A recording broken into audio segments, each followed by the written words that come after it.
Despite what the new Twitter CEO might think, American lawmakers have a duty to protect and defend the rights given to us by God and enshrined in our Constitution by the founders.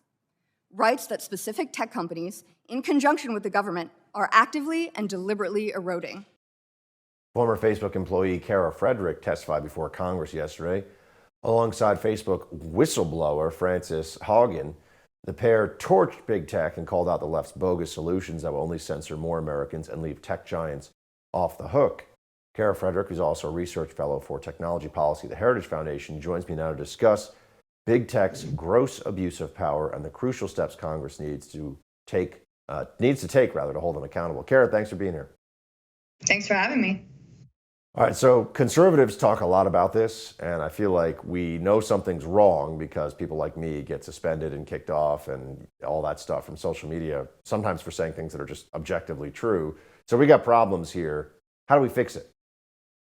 That is a good question, and one that Congress has been grappling with thus far for a pretty long time. I mean, there have been solutions that have been proposed, from antitrust to reform of Section 230. That was the subject of yesterday's hearing that I testified in. But in my mind, Section 230 reform, pretty critical. We can go over that in a little more detail, but the biggest takeaway, I think, is that Section 230 reform is not going to do it. It's not the silver bullet. It's not a panacea. We have to look outside of Washington, D.C. in order for conservatives to have their culture of free speech back, to have rights to freedom of expression be given back to them, because the concentrations of power that these big tech companies abuse, they redound not to the benefit of conservatives, but to the opposite. So look at grassroots movements, civil society. I really like the anti-critical race theory model that's galvanized parents. You know, we know that Facebook knows that Instagram, which they own, is toxic to teen girls.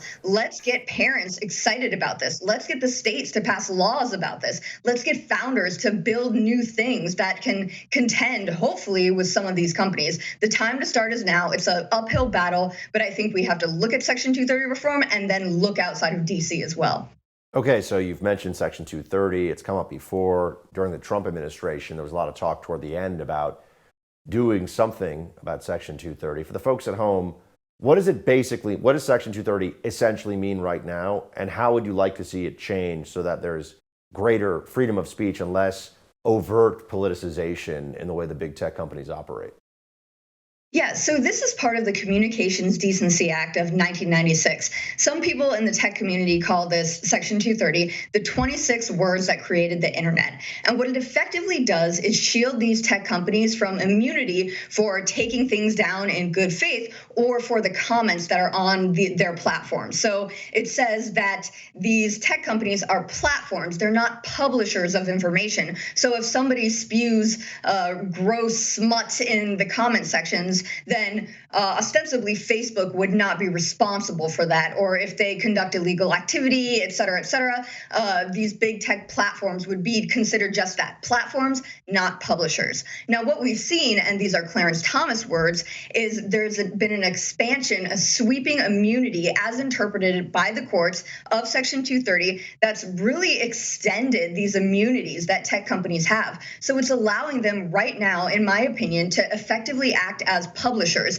You look at those labels on tweets, you look at the labels on Instagram and whatnot, that's editorializing from what I see. That's a company saying what you can say or what you can't say. That, I believe, goes beyond the fact that they have immunity from these things.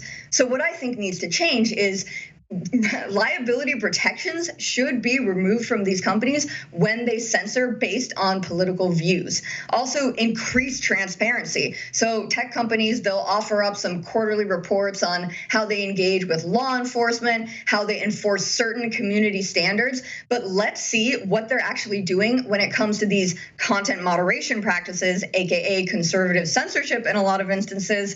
And let's open up that aperture and let's see what's actually happening. And then give people their voices back, right? Have prompt and meaningful recourse when their rights have been violated on these platforms.